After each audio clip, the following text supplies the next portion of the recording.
Napenda kukukaribisha katika siku ya leo na katika masomo yetu. Usisahau kusubscribe chaneli yangu ili uendelee kupata mafundisho kadha wa kadha ya usuyo malezi pamoja na familia. Moja kati ya changamoto kubwa ya wazazi, hawawasikilizi watoto wao. Wanataka tu wao waseme, lakini hakuna mlango au eneo la mtoto naye kusema ili tusikilize. Jamani, mazungumzo yana usugu pande mbili. Wewe unasema na mimi ninasema, then katika ile kusema tunafikia mahali tunakubaliana. Sasa mzazi utakuta tu yeye analea kwa kufoka, analea kwa kutoa maagizo, analea nenda hivi, fanya hivi, nenda hivi, fanya hivi. Bas, mtoto hana mlango wa kuzungumza, na kinachosababisha hana muda, yani wakati wote ni mtu wa kazi, hana muda na watoto. Sasa ni muhimu uwe na muda na watoto. Ikiwa kweli unataka mtoto wako afike mahali ambapo Mungu amekusudia, lazima uwe na muda na watoto. Unajua mzee Ibrahimu, kusoma habari za Ibrahimu, Mungu alimbariki huyu mzee akapata mtoto akiwa mzee sana, lakini alimlea mtoto wake kwa namna nzuri sana ya kirafiki, lakini pia ya kumwelekeza na kumfundisha. Na Isaka alijengwa vizuri na akaelewa maeneo yote vizuri. Kiroho yuko vizuri, kimo yuko vizuri, yale maeneo yote manne amelelewa, yuko vizuri. Na tunamuona wakati wanaenda, Mungu anazungumza na Ibrahimu, anamwambia kwamba amtoe Isaka kuwa sadaka. Unafahamu katika kitabu cha Mwanzo inapozungumza, anaenda anawachukua watumishi wake na anawaambia tunaenda kutoa sadaka. Wanafanya yale maandalizi yote, wanaenda pamoja. Walipofika mahali, Ibrahimu akawaambia wafanyakazi wake, ninyi bakini hapa, naenda na kijana kutoa sadaka huku mbele. Na wakiwa wanatembea, amebeba kuni, amebeba moto, wanaenda kwenye ibada. Sasa huyu kijana, huyu Isaka ambaye amekaa na baba yake Yakobo, anamuuliza mzee, leo tunakwenda kutoa sadaka, bila shaka tunaenda kutoa sadaka. Anamuuliza, baba, mbona tunaenda kutoa sadaka? Lakini mimi naelewa huwa tunapoenda kutoa sadaka kuna hiki na hiki na hiki na hiki. Maana yake kuna vitu ambavyo tunakuwa navyo wakati wa kutoa sadaka. Jamani, Bwana Yesu asifiwe. Sasa anamuuliza, baba, kuni tunayo, moto tunao, lakini mwanakondoo yuko wapi? Maana yake huyu mtoto unaona kabisa kwamba ikija swala la ibada anaelewa. Hivi ni mara ngapi watoto wetu wanaelewa juu ya ibada? Kanisa la Bwana, vitu tunavyovifanya kwenye ibada, tukasema kwenye semina, lazima mzazi uhakikishe mtoto wako vile vitu vyote ambavyo anapaswa kuwa navyo anapoenda ibadani, lazima awe navyo. Vile vitu ambavyo wewe unakuwa navyo unapokuja kanisani, mtoto wako lazima awe navyo, kama kweli uko serious na malezi. Kanisa la Bwana, Bwana asifiwe. Mtoto lazima, tukija kanisani lazima tuwe na Biblia. Kweli si kweli? Mtoto lazima awe na Biblia nzuri anapoenda kanisani. Sasa sio zile Biblia wewe umetumia mpaka kuna kurasa zimepotea ndio unampa mtoto. Kweli uko serious mzazi?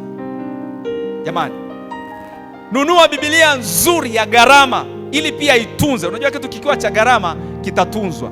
Mpe diary nzuri, mpe kalamu nzuri, na kagua kama unavyokagua madaftari ya shuleni, kagua na hizo za kanisani, ili upate kuona maendeleo ya mtoto wako namna yanavyoenda, ili akija naye kanisani ajue kwamba kama baba amenipa Biblia, amenipa diary, amenipa na kalamu, maana yake anataka nifanye kitu nikiwa ibadani.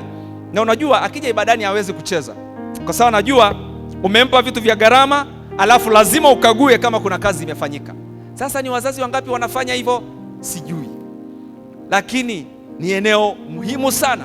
Na ndio maana Isaka anamuuliza baba yake, baba, ni kama wewe unaenda kanisani, mtoto anakuuliza, baba, hivi leo imekuwaje? Diary ninayo, kalamu ninayo, lakini mbona sina Biblia? Si ndio maana walikuwa wanaenda kwenye ibada. Sadaka pia, mpe mtoto sadaka nzuri, maana tunaanza kumjenga akiwa mdogo, ili anapoendelea kukua na kukua afike mahali ambapo afanye vizuri bila kusukumwa, afanye kwa kupenda, maana anamfanyia Mungu wake, afanye vizuri. Lakini eneo lingine ambalo wazazi lazima tuzingatie ili kuleta uhai, nimekuambia lazima upatikane. Jamani, kwenye familia tupatikane. Kanisa la Bwana, Bwana asifiwe. Watoto wakituhitaji tupatikane, tujibu maswali magumu ambayo wanayo.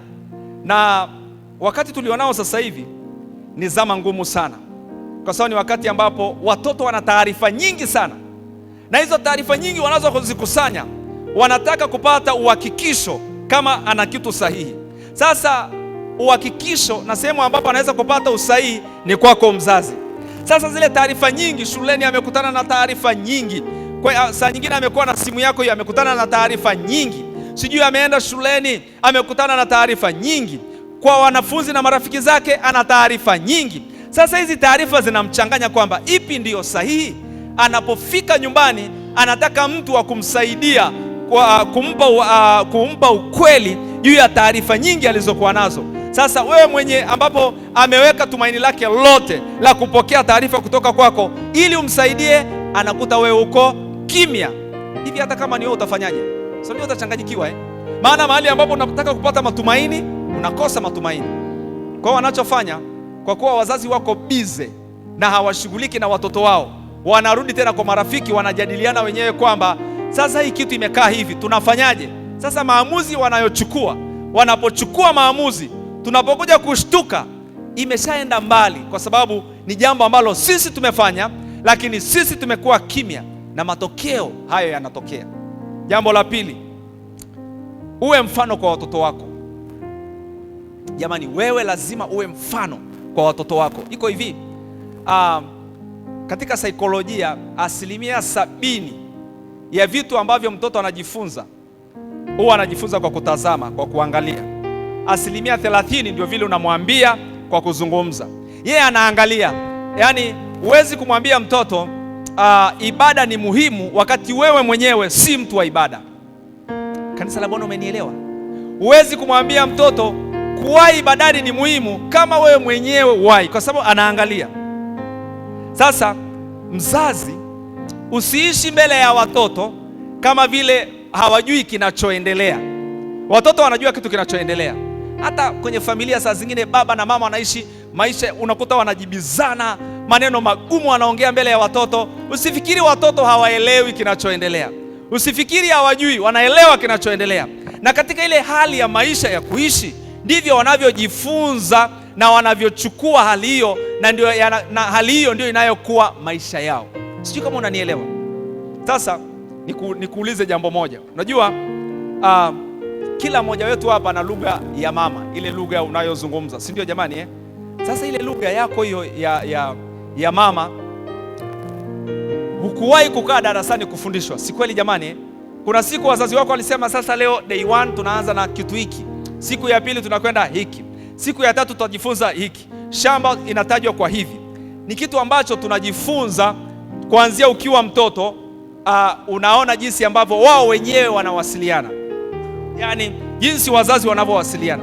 Sasa namna wanavyoongea, mtoto naye anachukua neno moja baada ya jingine, anachukua neno moja baada ya jingine, akiwa mdogo kabisa. Kadiri anavyoendelea kukua na ule uelewa unavyoendelea kukua, ndivyo anavyoelewa hiyo lugha ambayo baba na mama wanazungumza. Sasa wataenda, mwisho wa siku mtoto anaongea hiyo lugha vizuri na hakuwahi kukaa darasani. Sijui kama unanielewa. Maana yake alikuwa anajifunza kwa kutazama. Ndio hiyo 70% ambayo watoto wanachukua kutoka kwetu. Sasa hivi wewe, watoto wanajifunza nini kutoka kwako? Maana hizo 70% inaweza ikawa mambo mazuri au inaweza ikawa mambo mabaya. Yeye atachukua, yakiwa mema atachukua, yakiwa mabaya atachukua. Maana lazima mtoto achukue kwa mzazi. Kanisa la Bwana, Bwana asifiwe. Na ndio maana utasikia wanasema huyu mtoto amefanana na baba yake, amefanana na mama yake. Watoto wako watafanana tu na wewe kwa namna yoyote ile, kwa sababu lazima wachukue kutoka kwako. Sasa uwe na kielelezo, yani maisha yako yawe kielelezo kizuri. Kila unachokifanya fanya vizuri. Maisha ya familia uishi vizuri. Maisha ya ibada yawepo jamani. Zile ibada za jioni zile kabla ya kulala, tufanye ibada pamoja na watoto wetu. Tuwe na muda wa kuomba pamoja na watoto wetu. Maana hayo maisha ndio maisha ambayo watoto watakwenda kuishi nayo. Jamani, Bwana Yesu asifiwe. Sasa iko hivi, unapomfundisha mtoto vizuri, unafanya mambo mawili kwa wakati mmoja. Kwanza, unamsaidia mtoto kuwa na kitu ambacho atawaambia. Kwanza unamsaidia mtoto kuwa na kitu chake mwenyewe, yaani anamfahamu vizuri Mungu wako vizuri, anakuwa na uelewa juu ya Mungu wako. Alafu jambo la pili, unampa nafasi ya yeye kuwa na kitu cha kuwaambia watoto wake, kwa maana ya wajukuu zako. Sasa fahamu, usipofanya vizuri, maana yake unaleta hasara kubwa kuanzia kwa watoto wako na vizazi vingine vinavyofuata. Maana hata kuwa na kitu cha kusema, hata kuwa na kitu cha kuzungumza, maana tayari hakuna kitu ambacho kimewekezwa ndani yake. Usisahau kusubscribe chaneli yangu ili uendelee kupata mafundisho kadha wa kadha ya Usuyo, malezi pamoja na familia.